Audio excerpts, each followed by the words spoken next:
We have to have economic justice, and as the Drum Major Institute, I would suspect that that's one of your major interests. Very much so. Yes. And what we've seen happen over the last quarter century is that those who have a great deal got more, and many, many more people got left behind, millions and millions of people, and the middle class started to crack and fall through the cracks, and there was a race to the bottom.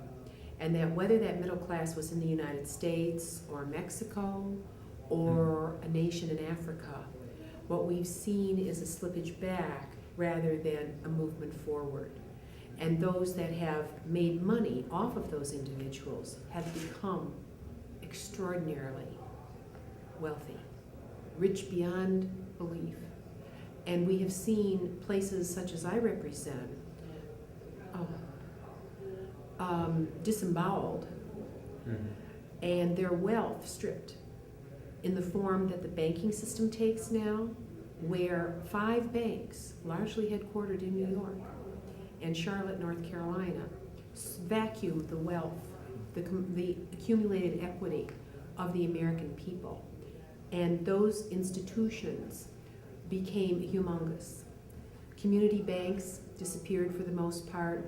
State chartered banks disappeared. Yes, there are a few remains that are out there, but we see financial power concentrated at a level that we haven't seen since before World War I in this country. And with that loss of wealth, we have seen a diminishment in the middle class. We have seen those very same institutions pit workers in our country against workers in undemocratic nations and places where the rule of law is very weak or non-existent. And so you would see workers in Mexico, for example, who worked for almost nothing. And peasant farmers in Mexico thrown off their land to become a landless class of people wandering across this continent seeking work. Those that did it had no conscience. And workers in districts like mine then lost their jobs to production platforms in these third world nations. And there was no equity, there was no justice. To me, it's the greatest civil rights issue of the century and of the new millennium. And I'm hoping that the younger generation will help America kind of balance her ship of state. She's way out of whack now. And we see evidence of that in family life in our country, where now it's almost imperative that both partners work or live at a very marginal level. This economic stranglehold has affected our ability to raise children and to have a decent way of life. I remember one president of our country at one point said, well, you don't like it? Walk with your feet, move. Well, what if you care about where you live and you don't want to move, but there aren't enough jobs there for you? And so this has hit us so hard. And those who trade in wealth, I call them the virtual economy, in our financial centers, are trading away the real wealth production of our country, the places where goods are grown or made.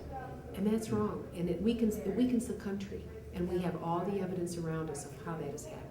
From New York, what you should do, you should get every member that voted no on both TARPs, and you should bring us to New York. We should do a big demonstration on Wall Street in front of every one of those banks. You should mobilize us. You are going to hear from us. Okay. Oh yes, and I will bring people. Let me tell you what the head of J.P. Morgan Chase said to me the other night. When I just met with our realtors and our home builders and in our district just this past week, since January, 800 homes have sold, a little over 800 homes, and I was feeling pretty good about that. I said, well, you know, things are picking up a little bit. 80% of those were bought by outside investors. They're picking up the bones after the flesh has been ripped off, all right? And I said, who's the worst offender? And they said, Chase, J.P. Morgan Chase. We had dinner the other night with the head of J.P. Morgan Chase. He denied that that was actually happening. Wow. Mr. Diamond. Wow. He's quite a, I want to demonstrate in front of his. Okay, well, I have already, so, you know, you can. Okay. All right. That can be arranged. All right.